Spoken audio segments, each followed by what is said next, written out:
तमे सबदिन gym जाउच protein खाउच किंतु गोटे छोट मिस्टेक पानी न पीवा तम मसल ग्रोथ को पूरा डिस्ट्रॉय कर दउची जहा फल रे जदी आज 15 केजी उठाउच हेले नेक्स्ट डे सही 15 केजी उठेई पारन एआई कहबो पानी को पई इंपोर्टेंट केते पीबो केते बेले पीले बॉडी ग्रोथ 100% हे जिवो एम्ति बहुत किछि। तो hey guys today's day 32 of my triple M challenge. Triple M रा सेकंड टाइम मसल पई मु वर्कआउट परे भी को पई मसल ग्रोथ होउनी से विषय रे एआई ठरु सिखुची। तो भाई पार्ट 1 पानी काहे की इंपोर्टेंट। तो भाई गोटे कथा जानिचो तम बॉडी रे मसल 70 रे 75% पानी रे ही बचिची माने मसल बंचीबा आ काम करिया पई पानी ही दरकार। जेमते कि गछरे पानी न देले से सुखी जाए सेमती मसल रे पानी नथिले से वीक आ ड्राई हे जाए। आ गोटे कथा जानिचो तमे अंडा चिकन सोयाबीन एमती बहुत प्रोटीन खाउचो जा मसल रिपेयर करथाय किंतु से प्रोटीन बॉडी रे डाइजेस्ट होबा पई आ मसल रे पहुंचीबा पई जल ही दरकार। सो जदी पानी कम हेले प्रोटीन प्रॉपर्ली बॉडी रे काम करि परिबो नाही जा फल रे मसल ग्रोथ इम्पॉसिबल। भाई आ गोटे कथा जानिचो देखिबो तमे जेतेबेले जिम रे एक्सरसाइज करथबो से टाइम रे बॉडी पंप आसे माने टिके बड़ बड़ लागे टाइट लागे आ पूरा पूरा अलग प्रकार लगे आहुरी मारिया पई इच्छा हुए अधिक अधिक वेट पे मार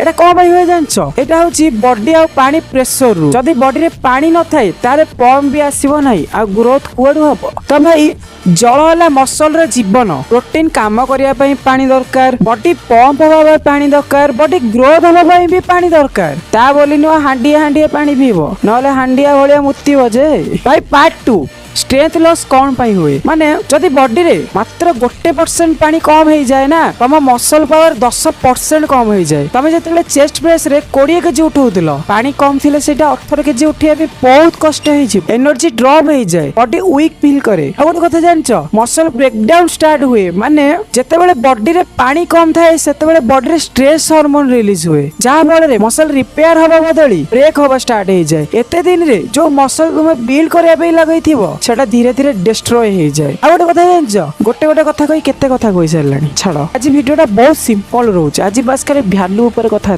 हम जॉइंट्स जेमति के आंठू गंठी एल्बो स्मूथली मूव करिया पई लुब्रिकेशन दरकार माने तमे भाबुथबा ए लुब्रिकेशन कोन माने साइकिल चेन जानिचो जदी तेल न दबो ताले केमति साउंड हबो ग गा बुझिपारछ जदि भलरे स्मूथली रन करिया पई तमे तेल दियो ना बस आम बॉडी रे जॉइंट पई भी लुब्रिकेशन दरकार ए लुब्रिकेशन हला तेल बुझिपारछ केते कथा सिखौछ मो एआई धन कहलो भाबु त बाहाई जिवि हला कोन करिया तार त सामान नाही आ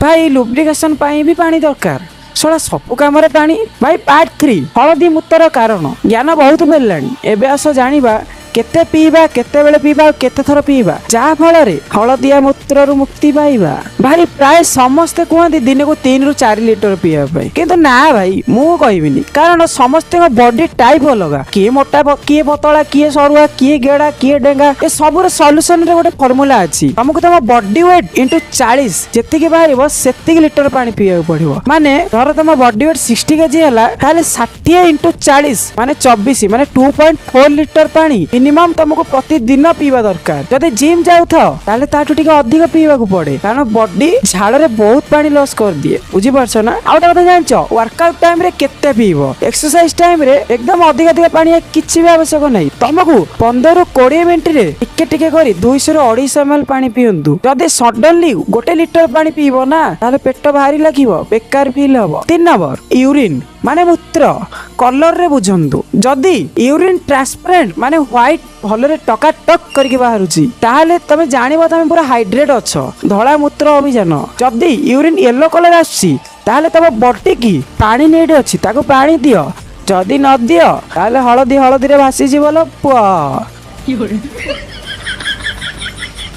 तो भाई पार्ट 4 स्लीप आ पानी मसल रिकवर पे बेस्ट कॉम्बो राती बेले जेते बेले सोई थिवो से समय तम बॉडी मसल रिपेयर करूथाय रिपेयर करिया पई ब्लड रे न्यूट्रिशन जेमति के प्रोटीन विटामिन मसल को पहुंची थाए आ से ब्लड फ्लो स्मूथ करिया पई पानी ही बहुत इंपोर्टेंट आ पानी ही दरकार जदि बॉडी रे पानी कम थाए ताले न्यूट्रिशन प्रॉपर्ली मसल रे पहुंची परिबो नाही सेति पई पानी प्रॉपर पियो मसल ग्रोथ करो पानी तमरो सबसे सस्ता सप्लीमेंट सेति पई इग्नोर करनी पी नियो आ पी चलो देखा अब डे 33 माइंड वीडियो रे आज टिके वीडियोटा बहुत सिंपल हे गला रहउची ଜୟ ଜଗନ୍ନାଥ।